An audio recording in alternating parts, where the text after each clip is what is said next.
Welcome back to my channel. आज हम discuss करने वाले हैं प्लाज्मा मेम्ब्रेन के बारे में।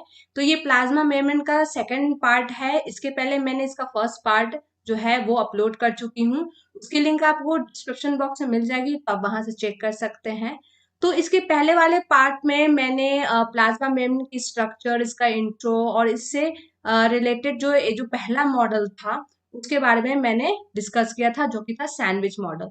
तो आज हम इस लेक्चर में डिस्कस करने वाले हैं प्लाज्मा मेम्ब्रेन के दो मॉडल्स के बारे में, जो कि है पहला यूनिट मेम्ब्रेन मॉडल और दूसरा फ्लूइड मोजाइक मॉडल।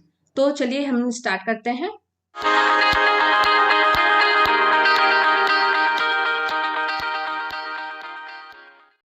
तो सबसे पहले हम डिस्कस करेंगे यूनिट मेम्ब्रेन मॉडल के बारे में। तो ये मॉडल जो है वो सेकेंड मॉडल है। पहला मॉडल मैं आप लोगों के साथ डिस्कस कर चुकी हूँ, जो कि था सैंडविच मॉडल। तो इसमें इस मॉडल में कुछ पॉइंट्स दिए गए थे जिसके बारे में हम वन बाय वन डिस्कस करेंगे। तो इस मॉडल में सबसे पहला जो पॉइंट है वो ये है कि this model is propose by the Robertson in 1959। तो 1959 में रॉबर्टसन ने ये यूनिट मेम्ब्रेन मॉडल जो है इसे दिया था। सेकेंड पॉइंट है this model is same as sandwich model. तो सैंडविच मॉडल जैसा था, जैसा हमने सैंडविच मॉडल में डिस्कस किया था, सेम उसी की तरह जो है वो ये यूनिट मेम्ब्रेन मॉडल जो है वो इसमें बातें जो है वो कही गई थी। Now third point is it contain 4 molecular layer. First one is true phospholipids and second one is true proteins, जैसा कि हमने सैंडविच मॉडल में पढ़ा था। सैंडविच मॉडल में भी सेम था, इसमें भी 2 क्या थे, फॉस्फोलिपिड्स थी और 2 प्रोटीन्स थी। ठीक है, प्रोटीन से। तो ये जो हमने इसका थर्ड पॉइंट देखा, ये बिल्कुल इसकी तरह सेम है, सैंडविच मॉडल की तरह सेम है। ठीक है, now next point is proteins are beta fibrous protein. Proteins कैसे हैं? तो इस मॉडल के अकॉर्डिंग ये कहा गया कि प्रोटीन्स कैसे होंगे, तो बीटा फाइब्रस होंगे। ठीक है, इसमें ये भी कहा गया पॉइंट यूनिट मेम्ब्रेन मॉडल में कि फॉस्फोलिपिड्स जो हैं इसके 2 पार्ट्स हैं। ठीक है, पहला हेड है और दूसरा टेल है। हेड कैसा होता है? हाइड्रोफिलिक होता है और पोलर होता है। और टेल कैसा होता है? हाइड्रोफोबिक होता है और नॉन पोलर होता है। तो इस चीज को हम एक स्ट्रक्चर से समझते हैं ताकि हमें अच्छे से समझ में आए। तो इस स्ट्रक्चर में हम ये देख सकते हैं कि इसमें जो इसकी स्ट्रक्चर जो बनी हुई है ये कैसी है, ये प्रोटीन की लेयर है, प्रोटीन की लेयर है ये, और ये कैसी लेयर है, ये दोनों है फॉस्फोलिपिड्स है, और ये कैसा है, ये प्रोटीन लेयर है। तो इसमें हम क्या देखते हैं, 2 प्रोटीन होती है और 2 फॉस्फोलिपिड्स होते हैं। ठीक है, तो ये 2 प्रोटीन और 2 फॉस्फोलिपिड्स हैं।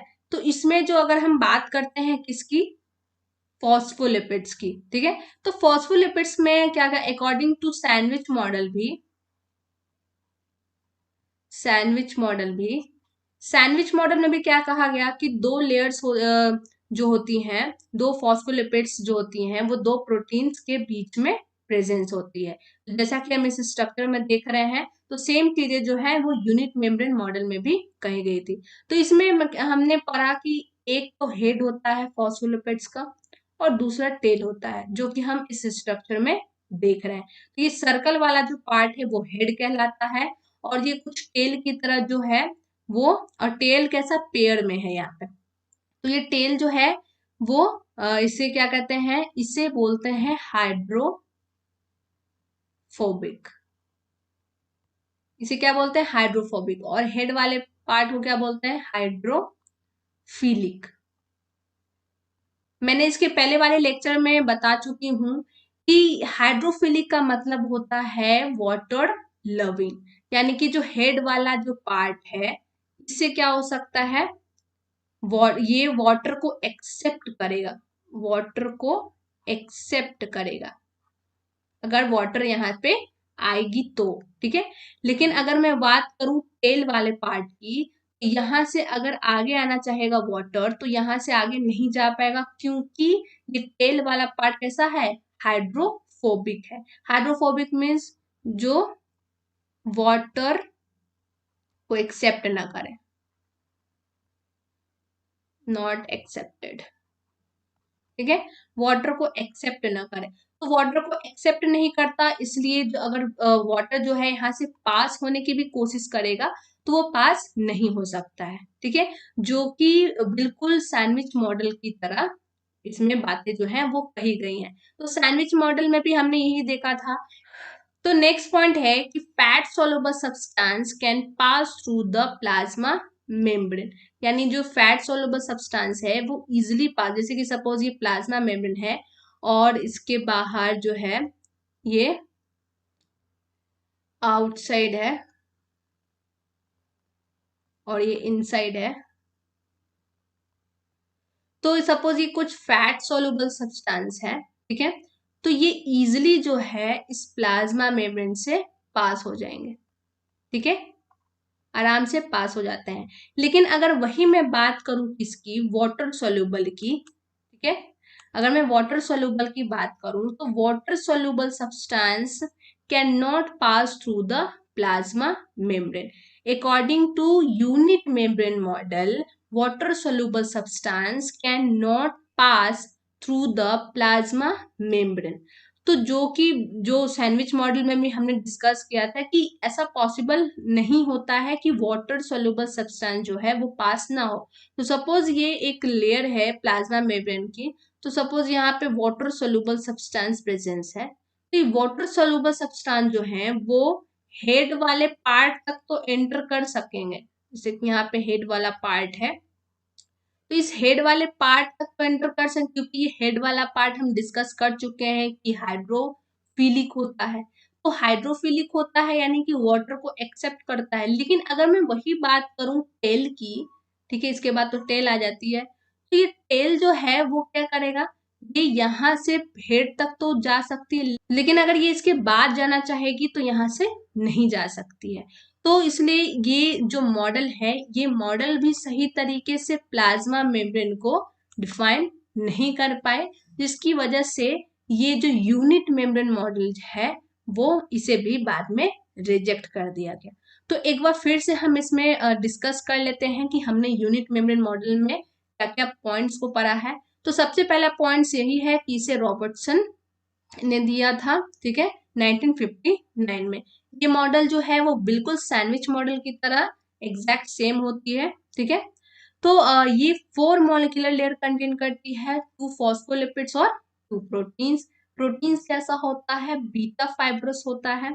फॉस्फोलिपिड्स के 2 पार्ट्स होते हैं, पहला हेड और दूसरा टेल। हेड कैसा होता है, हाइड्रोफिलिक होता है और पोलर होता है, और टेल कैसा होता है, हाइड्रोफोबिक होता है और नॉन पोलर होता है। इस मॉडल में ये कहा गया कि फैट सोलुबल सब्सटेंस जो है वो इस प्लाज्मा मेम्ब्रेन से पास हो सकते हैं, लेकिन वहीं अगर हम बात करें वाटर सोलुबल सब्सटेंस की तो वो पास नहीं हो सकते, क्योंकि ये जो टेल वाला पार्ट है वो हाइड्रोफोबिक होता है, और हाइड्रोफोबिक होने के कारण ये वाटर को एक्सेप्ट नहीं करता है, जिससे वाटर सोलुबल सब्सटेंस जो है वो पास नहीं हो सकते हैं।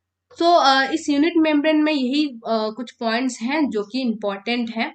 तो अब हम डिस्कस करते हैं इसके नेक्स्ट मॉडल पे, जो कि fluid mosaic model.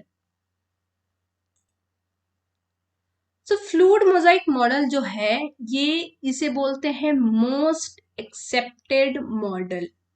This is called the most accepted model. हमने जो 3 मॉडल अभी तक 2 मॉडल हमने 3 में से डिस्कस किया है, पहला हो गया सैंडविच मॉडल, दूसरा हो गया यूनिट मेम्ब्रेन मॉडल, और तीसरा है फ्लूइड मोजाइक मॉडल। तो सबसे जो मोस्ट एक्सेप्टेड आज की डेट में है वो है फ्लूइड मोजाइक मॉडल, ठीक है। तो फ्लूइड, जैसे कि सारे मॉडल्स में हमने कुछ पॉइंट डिस्कस किए थे, उसी तरह हम फ्लूइड मोजाइक मॉडल में भी कुछ पॉइंट को डिस्कस करेंगे, ठीक है। तो ये इसमें हम ये भी देखेंगे कि ये मोस्ट एक्सेप्टेड क्यों है, ठीक है, किस कारण से है। तो चलिए हम इसका डिस्कस करते हैं। तो इसमें हम पहला पॉइंट देखते हैं क्या, this model propose by the Singer and the Nicolson in 1972। तो 1972 ईस्वी में सिंगल एंड निकोलसन ने फ्लूइड मोजाइक मॉडल दिया था, जो कि प्लाज्मा मेम्ब्रेन के स्ट्रक्चर को डिफाइन करता था। Now next point is plasma membrane is made up of proteins and the phospholipids. So according to this model, proteins is made up of किससे बने होते हैं, प्रोटीन से और फॉस्फोलिपिड से बने होते हैं, ठीक है। These proteins are divided into two parts. तो जैसा कि हमने अभी डिस्कस किया कि ये जो प्लाज्मा मेम्ब्रेन है वो दो इसकी ये दो चीजों से बना होता है, एक प्रोटीन से और दूसरा फॉस्फोलिपिड से। तो ये जो प्रोटीन है ये दो पार्ट्स में डिवाइड होता है, एक को बोलते हैं हम इंट्रिंसिक प्रोटीन और दूसरा एक्सट्रिंसिक प्रोटीन। तो ये जो इंट्रिंसिक प्रोटीन है वो कहाँ प्रेजेंस होता है, तो इनसाइड पार्ट पे प्रेजेंस होता है, और एक्सट्रिंसिक कहाँ होता है, आउटसाइड वाले पार्ट पे। तो मैं आपको स्ट्रक्चर दिखाती हूँ ताकि आपको समझ में आए। तो ये फ्लूइड मोजाइक मॉडल का स्ट्रक्चर है। तो जैसा कि हम इस स्ट्रक्चर में देख सकते हैं कि इसकी आउटर पार्ट पे ये क्या है, ये प्रोटीन मॉलिक्यूल्स है, ये क्या है, प्रोटीन है।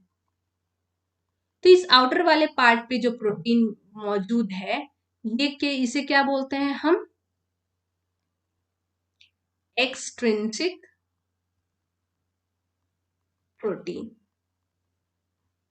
ठीक है, जो आउटर साइड पे प्रेजेंस है, ये देख रहे हैं ना, आउटर साइड पे। और जो पूरा अंदर इस तरह से जो अंदर की तरफ मौजूद है ये भी कैसा हो गया, ये भी आपका एक्सट्रिंसिक प्रोटीन हो गया। ये आप देख सकते हैं कि इसकी सरफेस पे प्रेजेंस है, तो इंट्रिंसिक प्रोटीन। तो ये वाला जो प्रोटीन हो गया जो अंदर की तरफ है इसे हम बोलते हैं क्या, इंट्रिंसिक प्रोटीन, ठीक है, इसे इंट्रिंसिक प्रोटीन कहते हैं। तो ये जो प्रोटीन है वो कुछ इसी तरह का जो है वो मौजूद होता है, कहाँ पे, प्लाज्मा मेम्ब्रेन में, ठीक है। तो इस स्ट्रक्चर में हम देख सकते हैं ये अंदर की तरफ मौजूद है, अंदर में प्रेजेंस है, तो ये इंट्रिंसिक हो गया, और ये बाहर की तरफ जो है वो एक्सट्रिंसिक हो गया। तो हम आगे देखते हैं। तो extrinsic protein loosely attached in the phospholipids head so the bond can broke.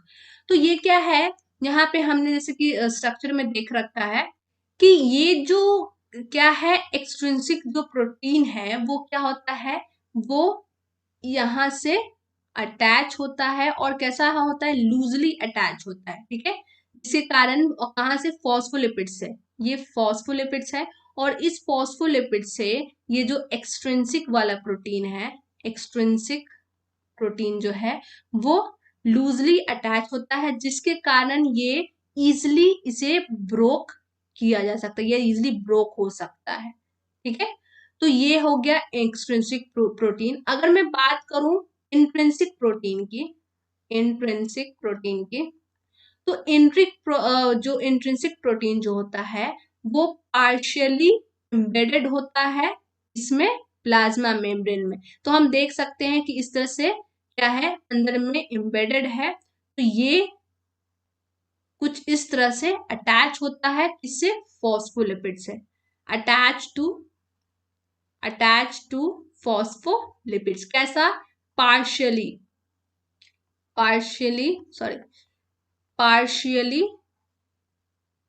Attach होता है, ठीक है। तो जैसा कि हमने स्ट्रक्चर में देखा कि ये क्या है, एक्सट्रिंसिक प्रोटीन लूजली अटैच होता है फॉस्फोलिपिड्स हेड से, ठीक है, जिसके कारण ये आसानी से टूट सकता है। और इंट्रिंसिक प्रोटीन जो है वो पार्शियली और कंप्लीटली एम्बेडेड होता है किसमें, फॉस्फोलिपिड से। Phospholipids are amphipathic, it means it has two parts. अगर सब मैंने इस पिछले क्लासेस में मैंने डिस्कस किया हुआ है कि एम्फीपैथिक कहने का मतलब होता है कि फॉस्फोलिपिड्स के दो पार्ट्स हैं, एक हेड और दूसरा टेल। तो ये पॉइंट्स भी कहे गए हैं कि इसमें इस चीज को सही माना गया कि हाँ, फ्लूइड मोजाइक मॉडल के अकॉर्डिंग भी इस मॉडल में भी यही कहा गया कि फॉस्फोलिपिड्स क्या होते हैं, वो एम्फीपैथिक होते हैं। It means it has two parts, first one is head, that is the hydrophilic and polar, और second one is tail, that is the hydrophobic और नॉन पोलर। तो मैंने डिस्कस किया हुआ है आप लोगों के साथ कि ये फॉस्फोलिपिड्स है, फॉस्फोलिपिड्स के दो पार्ट्स हैं, ए हेड हो गया और ये टेल हो गया। हेड कैसा होता है, हाइड्रोफिलिक और हाइड्रोफोबिक, जो कि मैं अभी थोड़ी देर पहले आपको डिस्कस किया है। ठीक है, तो नाउ हम नेक्स्ट पॉइंट देख लेते हैं इसमें क्या है। तो नेक्स्ट पॉइंट इसमें है कि फॉस्फोलिपिड्स आर बाइलेयर। अब बाइलेयर कैसे है कि जैसे कि हमने स्ट्रक्चर में देखा है, तो हम ये स्ट्रक्चर में देख सकते हैं कि कैसा है। तो now next point is phospholipids are bilayer. तो बाइलेयर का मतलब क्या होता है, बाइलेयर जैसे कि यहाँ पे देखेंगे बाई लेयर। तो बाई मीन्स क्या होता है, टू, और लेयर मीन्स जानते हैं मेम्ब्रेन या लेयर कह सकते हैं। ठीक है, तो बाई लेयर कहने दो लेयर होगी। तो जैसा कि हमने डिस्कस किया हुआ है कि इस तरह से हेड रहती है, ये फॉस्फोलिपिड्स हो गए,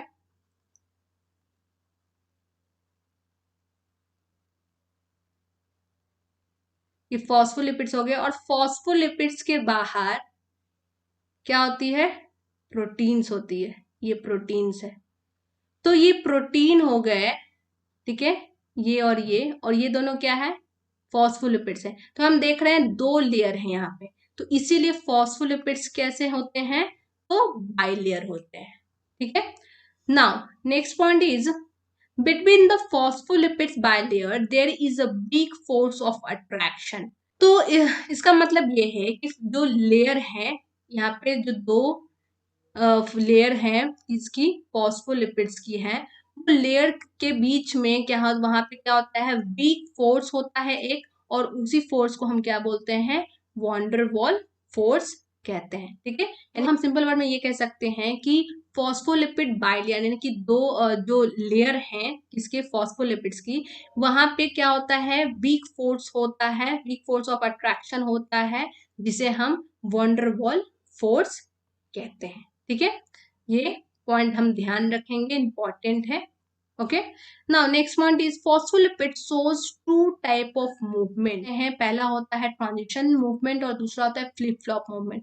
ट्रांजिशन मूवमेंट कहने का मतलब है जो प्रोटीन्स का जो मूवमेंट होगा, सॉरी जो फॉस्फोलिपिड्स का जो मूवमेंट होगा, ठीक है, यानी इस ट्रांजिशन मूवमेंट कहने का मतलब क्या है कि जो ये मूवमेंट्स होगी, ये मूवमेंट्स कैसी होगी, सेम लेयर में होगी। यानी पहली लेयर, या तो ये मूवमेंट एक ही जो फर्स्ट वाला लेयर है उसी में मूवमेंट होगी, या फिर सेकंड वाले मूवमेंट में होगी। ऐसा नहीं होगा कि फर्स्ट वाला जो है, जैसे कि सपोज ये दो लेयर है, तो इस फर्स्ट वाले में मूवमेंट होना होगा तो इसी में मूवमेंट होता रहेगा। ठीक है, और अगर सेकंड है तो सेकंड लेयर में ही खुद में ही मूवमेंट होता रहेगा।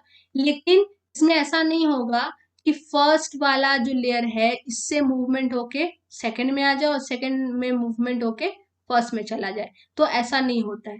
ये ऐसा कब होता है, कौन से मूवमेंट, तो फ्लिप फ्लॉप मूवमेंट में। इसी में क्या होता है, दो लेयर्स के बीच में, ये सेम लेयर में, एक ही लेयर में होगा, या तो फर्स्ट लेयर में हो जाए या सेकंड लेयर में हो जाए। और ये कैसा होता है, फ्लिप फ्लॉप दो लेयर्स के बीच में होता है। ठीक है, या तो फर्स्ट से सेकंड में आएगा या फिर सेकंड से फर्स्ट में जाएगा। तो ये हो गया हमारा कौन सा, फ्लिप फ्लॉप मूवमेंट और transition movement. Now next point इसमें ये था कि फैट सोलुबल सब्सटेंस जो है वो इजिली पास हो सकते हैं किसी भी मेम्ब्रेन से, थ्रू द ऑल मेम्ब्रेन। और अगर मैं बात करूं वाटर सोलुबल सब्सटेंस की, तो ये क्या होते हैं, ये भी प्लाज्मा मेम्ब्रेन से पास हो सकते हैं थ्रू द इंट्रिंसिक प्रोटीन। किससे पास हो सकती है, तो इंट्रिंसिक प्रोटीन्स के थ्रू ये पास हो सकती है। और ये इंट्रिंसिक प्रोटीन एक चैनल प्रोटीन का काम करता है, जो कि इस वाटर को ट्रांसपोर्ट करने में हेल्प करता है। ठीक है, ये हो गए। तो ये इस फ्लूइड मोजाइक मॉडल में जो जितने भी पॉइंट्स कहे गए, ये जो इसकी जो प्लाज्मा मेम्ब्रेन की स्ट्रक्चर को सही मायने में डिफाइन करती थी। इसी कारण से आज की डेट में इस फ्लूइड मोजाइक मॉडल को मोस्ट एक्सेप्टेड मॉडल कहा गया है। ठीक है, तो ये जो कुछ पॉइंट्स हैं, जैसे कि अब हम एक तीनों के बारे में डिस्कस कर लेते हैं। तो फर्स्ट मॉडल जो कि सैंडविच मॉडल था, उसमें सारी बातें कहेंगी, पर ये उनमें वाटर सोलुबल सब्सटेंस के मूवमेंट के बारे में नहीं बताया गया। उसमें ये बोला गया कि वाटर सोलुबल सब्सटेंस पास नहीं हो सकते हैं, क्योंकि उसमें टेल मौजूद होता है, इसी कारण से वो वाटर को रिजेक्ट करता है। और सेम चीजें जो है वो यूनिट मेम्ब्रेन मॉडल में भी कही गई कि ये जो मॉडल है वो उसमें भी यही बताया गया कि वाटर सोल्यूबल सब्सटेंस पास नहीं हो सकते। लेकिन फ्लूइड मोजाइक मॉडल में कुछ नए पॉइंट्स भी इसमें बताए गए, जैसे कि फॉस्फोलिपिड्स के मूवमेंट्स के बारे में, दो टाइप जो प्रोटीन प्रेजेंस है, जो कि है इंट्रिंसिक प्रोटीन और एक्सट्रिंसिक प्रोटीन, इनके बारे में बताया गया। मूवमेंट जो कि ट्रांजिशन और फ्लिप फ्लॉप मूवमेंट है, उसके बारे में बताया गया। ठीक है, और ये भी बताया गया कि वाटर भी जो है वो इससे पास हो सकते हैं थ्रू द इंट्रिंसिक प्रोटीन।